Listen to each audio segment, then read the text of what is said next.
그것이 제가 지향하는 작가로서의 예술적 방향성입니다.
President Lee Jae-myung and Japanese Prime Minister Sanaedakichi met for summit talks on Tuesday in Nara, Japan. The two leaders are aiming to improve bilateral relations by candidly addressing difficult issues, including historical disputes, and are expected to announce agreements from their latest discussions. While we wait for that to happen, let us hear from experts on what they expect. Joining me is Professor Mi-young Kim. Hello, Professor Kim. Thank you very much for having me. Thanks for joining us. And also on my left is Professor Mason Ricci. Welcome back, Professor Ricci. Always happy to be here. So Professor Ricci, this isn't the two leaders' first time meeting. The last time they met was in South Korea's Gyeongju on the sidelines of the APEC leaders meeting. Now, how do you expect their second summit to turn out based on their last encounter? Yeah, so this is their second sort of summit. It's actually their third meeting. Right. There was also the G20 meeting, which was, of course, very brief. You know, I'm expecting there to be expressions largely of unity. I think a lot of the point of this is to sort of sustain the cooperative relationship that the two have set up so far. So I think that's certainly going to be a part of it. I think that there will, of course, be an acknowledgement of the difficult international environment that both countries find themselves in now, whether it be regionally here in East Asia or in the larger Indo-Pacific, and certainly within the sort of broader international context, or globally speaking. So I think we'll see, you know, calls for return to international law, which of course has been, you know, violated now so much, you know, not only by China and not only by Russia, but now also increasingly by the United States. I think that's going to be something that, of course, won't be said directly, but I think that will be a sort of subtext of part of it.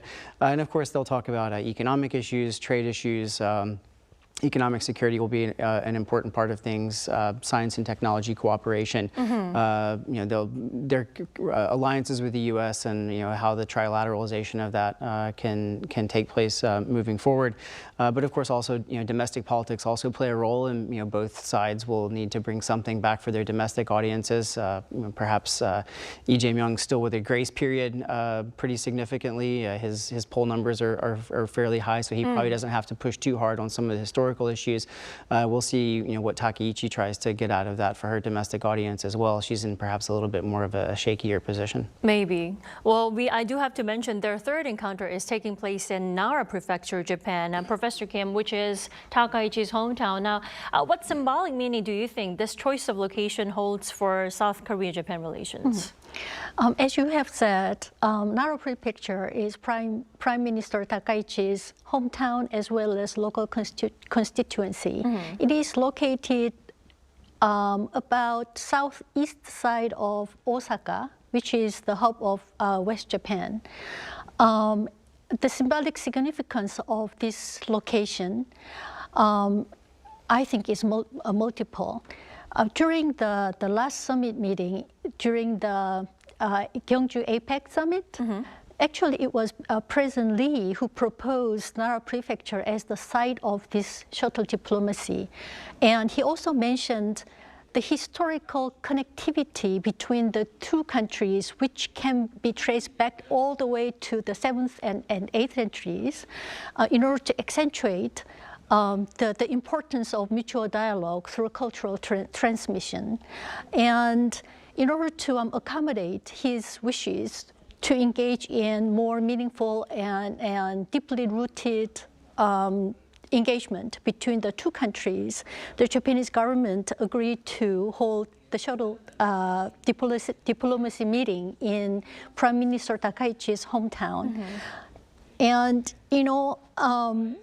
the history of Nara Prefecture and the artifacts and cultural practices that are still continuing until today can be traced back to all the way to the 7th century, where Baekje Kingdom transferred Buddhism and other cultural activities related to the religion to Japan, and some of the remaining cultural heritage can be attributed to such transmission of cultural artifacts and activities between Nara Kingdom at that time, during the 7th century, and Kingdom of Baekje.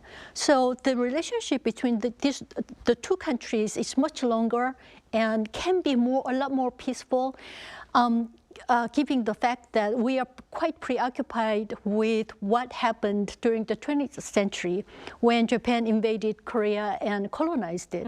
So when we stretch our horizon of perception when it comes down to bilateral relationship, Nara, as a site for shuttle diplomacy, carries a lot of symbolic significance as well as historical meaning. So they are off to a good start, I think, by having this summit meeting in Nara Prefecture. Then, in comparison with other past occasions with Prime Minister Kishida, Abe leveraging, sites tied to their constituencies for, diplomatic purposes, how should you assess this choice of venue, Professor Ricci? Yeah, I agree very much with Professor Kim. I would also point out, besides the sort of natural connection between Nara and Gyeongju, where the APEC summit took place and where Lee and Takaichi last met, Gyeongju and Nara are also official sister cities with each other as well. So that's a sort of contemporary dimension of that as well. And as Professor Kim mentioned, both Nara and Gyeongju are ancient capitals. They are ancient cultural centers. And maybe to some degree, you can make an argument that Nara perhaps doesn't carry the same type of baggage as perhaps certain imperial Japanese cities or Nagasaki or Hiroshima or places like that. So I think that that's a part of it. And of course, in some sense, it's meaningful that Takaichi has invited Yi for this summit in her hometown. It's a sort of symbolic political gesture, essentially sort of inviting him into her sort of house, metaphorically speaking. So I think that it's also a nice personal gesture. Well, I understand Takaichi invited President Yi to visit her in Nara, but why follow a state visit to China with a Japan visit as his second overseas trip in the new year? I mean, why Japan as his second stop? Yeah, so I mean, there's no doubt that the three most important diplomatic relationships for South Korea are the United States, China, and Japan. Arguably in that order, depends on how you think of things, I guess you might say. But in some sense, obviously, this is just a recognition of how important Japan is to South Korea. That's clearly a part of it, whether that be in the trade dimension, economic security, North Korea, regional issues, environment, AI. There are a lot of things where Japan and South Korea, have complementarity. Also, a number of issues where they have some competition or maybe don't see eye to eye. Historical issues being a part of that, of course. So obviously that's, I think, the first reason. Beyond that, to some degree now, Lee Jae-myung is beginning perhaps to pivot to a broader diplomatic sphere. Having had his summits with the United States, both in the United States and also in Korea at Gyeongju. Right. And then having had his meetings with Xi Jinping, including the most recent summit in Beijing. Obviously makes sense that he would pivot there. And he was also in the Middle East and Africa last November when he was traveling through for the G20. There are things in the works for a summit with European leaders to happen in the first trimester of this year, but they're not quite ready for that. So obviously Japan fits really perfectly into the diplomatic calendar in that sense. Well, Professor Kim, you mentioned the two leaders are off to a good start. Then in what sectors do you expect the most substantial bilateral collaboration to occur? We talked quite a bit about the historical significance of cultural exchange as a foundation for bilateral relationship. And we can think about other areas such as rising popularity of K-pop and K-drama in Japan and increasing consumption of Japanese animes in Korea. Right.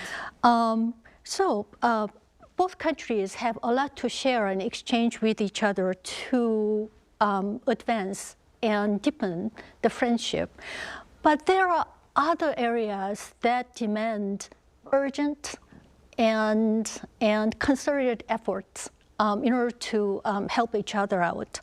And some of the areas are basically concentrated on the technological and economic sector.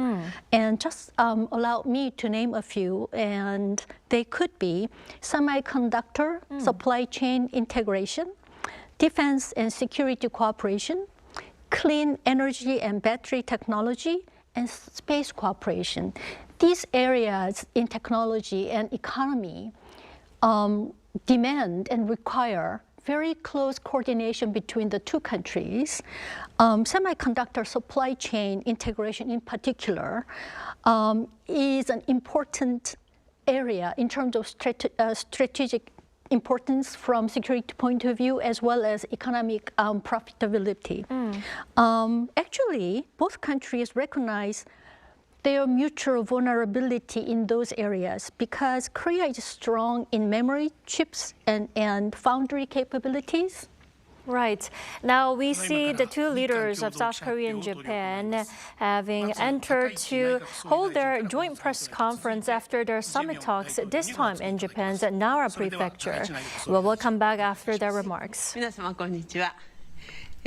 まずイ・ジェミョン大統領の訪日を心から歓迎いたします。 President Lee Jae-myung, we sincerely welcome you to Japan. In particular, in our last summit talks, President Lee said that he would like to pay a visit to Nara, and it is a great delight to welcome him here at Nara. After taking office, I believe President Lee is the first leader of a nation that I invite to Japan, and I believe that this is exemplifying how important and how I think that our two bilateral relations is important. And today we were able to share fruitful discussions, and the strategic landscape is more grave than ever. And amidst this, the collaboration and the alliance between our two countries and the alliance amongst the three nations, including U.S., is more important than ever. And therefore, for the stabilization of the region, we have to take our roles together and cooperate closely. And the strategic collaboration between the two countries, the significance of it were agreed upon, and we were able to discuss in depth. Last year marked the 60th anniversary of the normalization of the diplomatic ties between the two countries, and President Lee had emphasized continuously the importance of the bilateral relations between our two countries. And I welcome this shuttle diplomacy to take place, and we also agreed that this shuttle diplomacy will continue in the future, and therefore I look forward to my visit to Korea soon. And this year also, with President Lee, myself, we, under our leadership, the bilateral relations and the cooperation, and also the cooperation amongst Korea, Japan, and U.S. will be pursued continuously. And about the balanced advancement of the two countries, we agreed on how important it is. Economy and economy security in those domains, we will pursue a mutually beneficial cooperation. And we have agreed on that. And also, cooperation on supply chain was also discussed. So transnational scams are the challenges that both countries are facing. And this time we were able to share our views on how important we respond to these international scams, and that we're going to strengthen our collaboration. And also about the remains that were found at Chosei mine site. We welcome that we are seeing progress in identifying this remains that we have found, and also under this mutually beneficial and recognition of how important the peace in this region is, we are going to respond jointly to these issues. Also, Japan, Korea, U.S. will cooperate, and we had assured that we are going to respond to any of the issues relating to peace in the region. And I would like to thank President Lee's strong support towards our initiative that we believe is important. Nara is also an important venue of cooperation between Japan and Korea, and I would like to once again welcome President Lee to come to Nara, and I believe that his visit this time will serve as a stepping stone to advance our bilateral relations to another level. Thank you. We would like to invite President Lee Jae-myung for his remarks. I'd like to extend my deepest gratitude to Prime Minister Takaichi and to the people of Japan for their gracious hospitality to me and my delegation. Last October, Prime Minister Takaichi visited Gyeongju shortly after taking office, and this time, just 3 months later, as the first Korean president to do so, I am visiting Nara. Gyeongju and Nara both are ancient capitals that embody a long and rich history, culture, and tradition, and both cities symbolize the history of exchange and cooperation between our two nations. For this reason, our two summit meetings carry a special significance. Long time ago, in this place, our ancestors opened their hearts to each other, shared skills and culture, and advanced together. And such tradition of exchange has become a precious asset that continues to support the bilateral relations today. Today, Korea and Japan go beyond simple exchanges as close neighbors, sharing one another's lives and futures broadly across economic, social, and cultural spheres. Today, standing here in Nara, I am reminded of the wisdom of learning the new by reviewing the old through the history of exchange that began more than 1,500 years ago. Today's international order and global trade environment are undergoing unprecedented turbulence, and technological innovation, including AI, is fundamentally reshaping our lives and our future. At this critical turning point in human civilization, deepening and expanding cooperation between Korea and Japan is no longer a choice but an imperative of our time. At today's summit, Prime Minister Takaichi and I held wide-ranging discussions on practical ways to sustain future-oriented cooperation between our two countries, building upon the foundation of shuttle diplomacy. First of all, in the economic domain, we share the view that cooperation must go beyond trade and encompass economic security, science, and technology, and the joint shaping of international norms through more comprehensive collaboration. To explore such cooperation, we agreed to launch discussions between the relevant authorities. We also agreed to continue working-level consultations to further deepen cooperation in the areas such as artificial intelligence and intellectual property protection. And next, we also held in-depth discussions on social cooperation that can be palpable by the two peoples. We evaluated the progress made through the Korea-Japan Consultative Body on Common Societal Challenges launched last year, which can address issues such as low birth rates, aging populations, balanced regional development, agriculture and disaster prevention, and also suicide prevention. We agreed to continue working toward concrete and practical outcomes to address shared challenges, including regional growth. We also agreed to strengthen joint responses to transnational crimes, including scam-related offenses. Japan will participate in the international cooperation framework launched under the leadership of the Korean National Police Agency, and we agreed to adopt a joint statement to institutionally support bilateral cooperation. Through such efforts, we will enhance the protection of our citizens' safety in third countries and jointly contribute to addressing transnational crimes that threaten the global community. As we enter the era of 12 million people-to-people exchanges, the two leaders shared the recognition that fostering mutual understanding among future generations is the foundation of a forward-looking Korea-Japan relationship.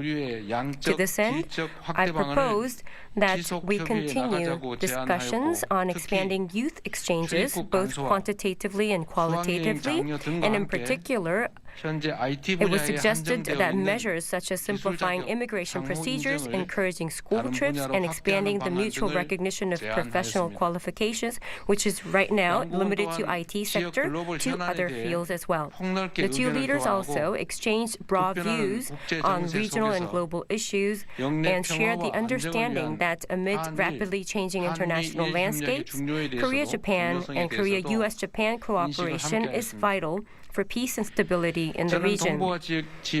I also emphasize that the need for Korea, China, and Japan to seek common ground, maintain dialogue, and advance cooperation together in Northeast Asia.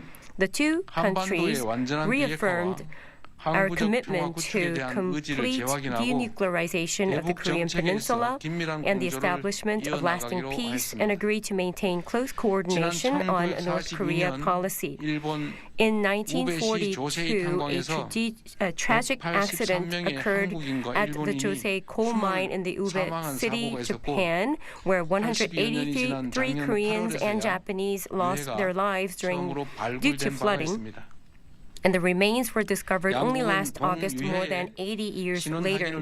The two countries agreed to pursue DNA testing to identify the remains and to conduct working-level consultations on more details. I find it meaningful that with this summit, it enabled small but significant progress on historical issues. Honorable Prime Minister Takaichi's interest, I would like to thank her for that. As today's summit demonstrates, the new year marks an opportunity to reflect on the past 60 years of bilateral relations and to prepare for the next 60 years ahead. Prime Minister Takaichi and I were able to deepen our mutual understanding and take a step closer through sincere dialogue. And just as that, I sincerely hope that this year will mark the first year of a new 60-year chapter, one in which Korea and Japan grow truly closer through deeper exchanges and cooperation and move forward together to the future. And once again, I'd like to thank the very special and very bold hospitality, the sincere hospitality that you have shown, and your special consideration that you have shown. Thank you so much for that. Thank you.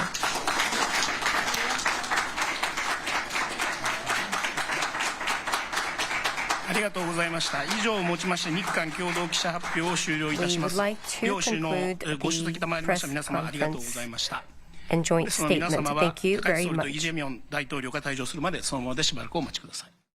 Now, that was the joint press conference held by the two leaders of South Korea and Japan. Here in the studio back in Seoul, Professor Kim, from your perspective, if there was a statement or a moment that deserves close attention, what would it be?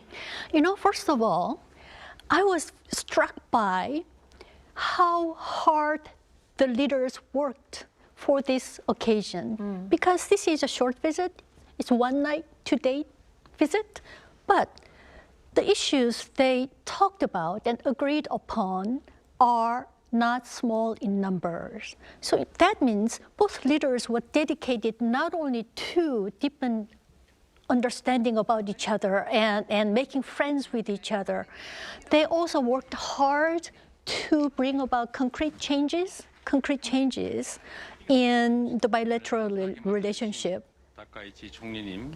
So that's my first impression. And they also talked about substantive issues such as transnational cooperation in order to deter and address the rising severity of transnational crimes. And they also talked about and emphasized their continued commitment to encourage people-to-people exchanges. And President Lee in particular mentioned encouragement of Korean students to visit Japan for their school field trips.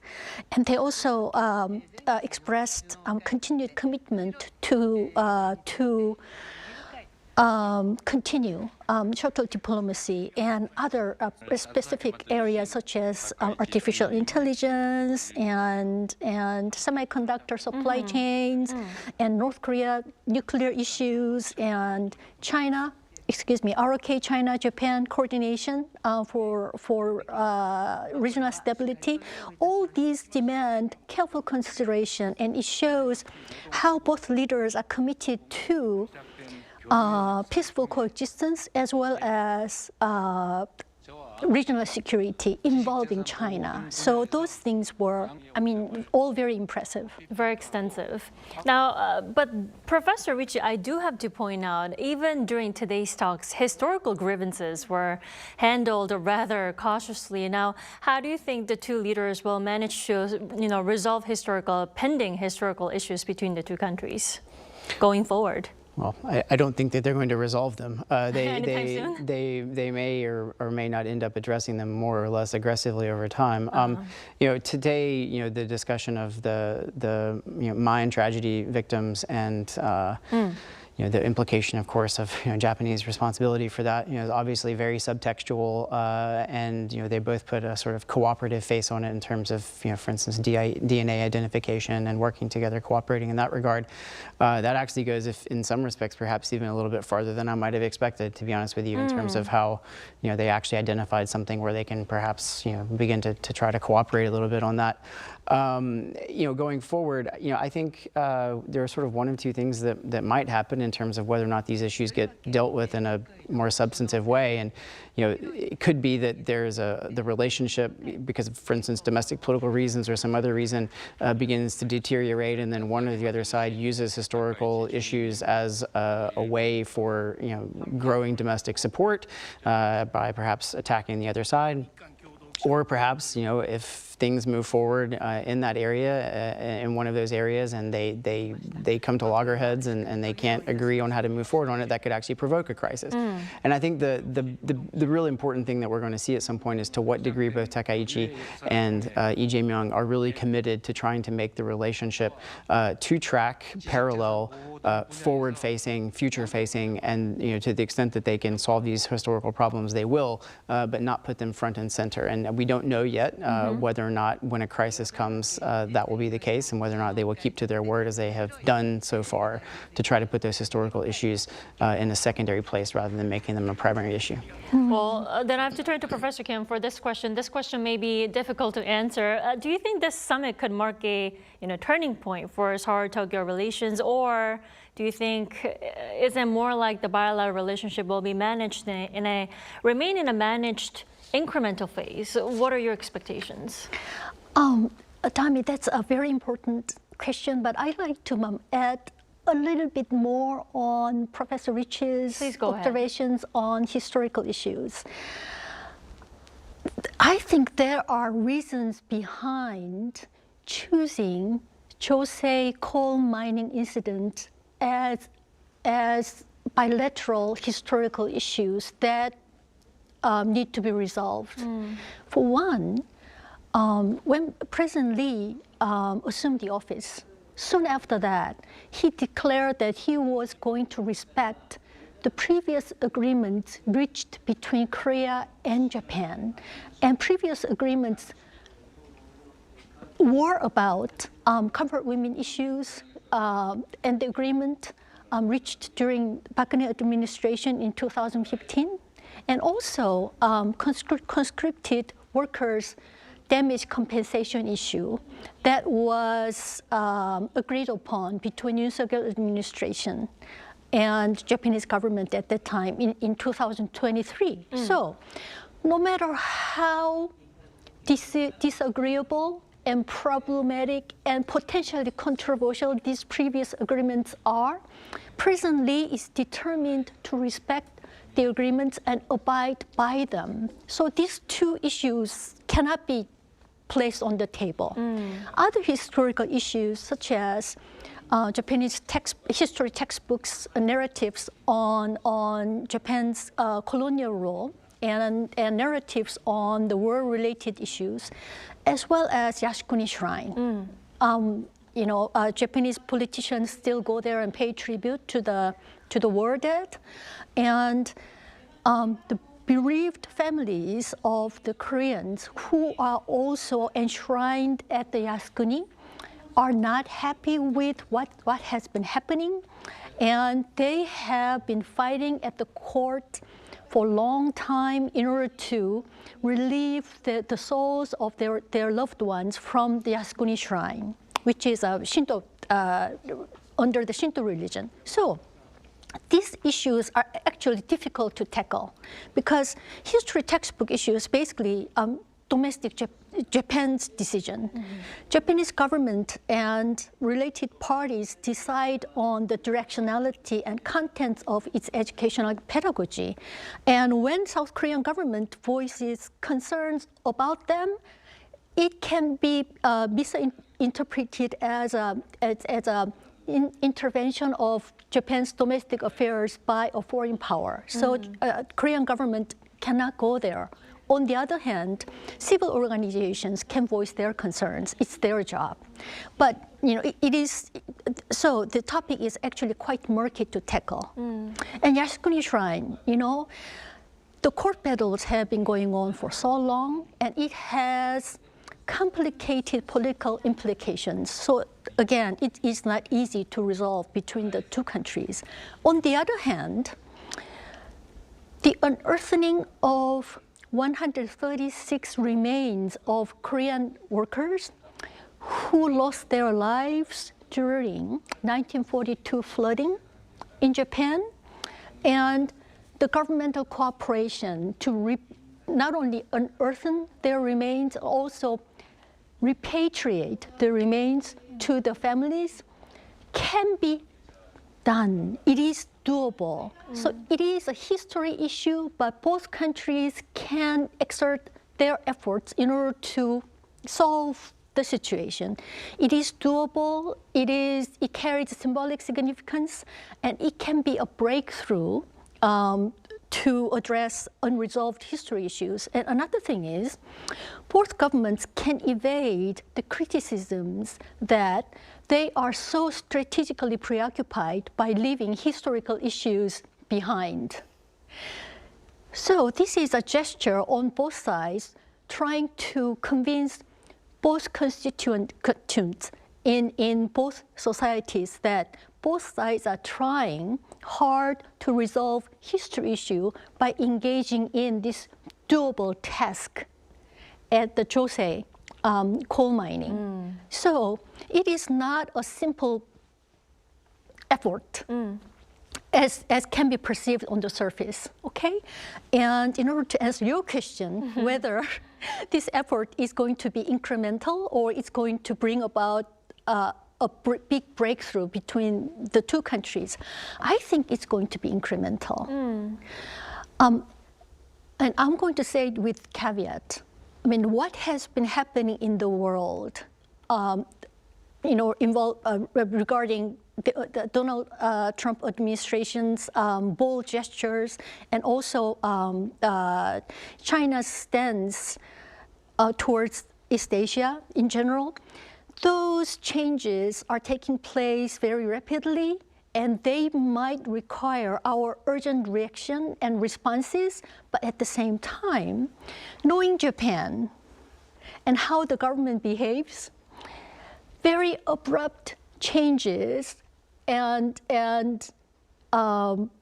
quick responses to those rapidly unfolding transformations taking place in the world as well as in this region is not Japanese government style. They tend to be more cautious.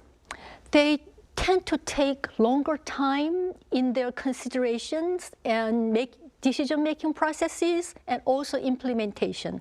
So a breakthrough has been made between Korea and Japan by installing this shuttle diplomacy. But I don't think it would be wise on the part of Republic of Korea to expect to Japan rapidly changing its stance and institute radical changes. So that would be my 2 cents. All right, Professor Kim. Now, Professor Richie, before I let you go, I do have to ask you one last question. How successful do you think President Yi's visit to Nara Prefecture has been in terms of realizing his pragmatic diplomacy? I would say it seems like it's pretty successful so far. He said most of the right things. Underlined the importance of the relationship, talked a lot about some of the symbolic issues, showed appreciation for Takaichi and for Japan as a whole. At the same time, they brought up a lot of important things. I made a list of them here. Economic, trade, supply chains, semiconductors. Regional security issues, North Korea alliance, trilateralism with the United States, these scam crimes and organized crime being something that's doable as well, science, tech, AI, the importance of the relationship with China. All those things point towards I think trying to make sure that South Korea and Japan are working together in a lot of important areas. And as we talked about just now, not letting the historical issues be an obstacle to cooperation in that area. So that's, I think, pragmatic. I think, of course, the most important thing is execution. What's going to come afterwards, right? Are South Korea's government and private sector, along with Japan's government and private sector, going to make the investments necessary over the short, medium, and long term to realize the projects and the ambitions that were voiced in this meeting today? And of course, we don't know what the answer to that is going to be, right. But one can be perhaps cautiously optimistic that incremental change will take place in a positive direction. Right. All right, Professor Richie, thank you so much for your time and your insights as always. Thank you. Happy to be here. And also, Professor Kim, it was a pleasure to have you with us today, this afternoon. Thank you. It was my pleasure. And that wraps up our special coverage on the joint press conference held by the leaders of South Korea and Japan. Well, we'll be back with more details at our upcoming newscast right afterwards. Thanks for watching.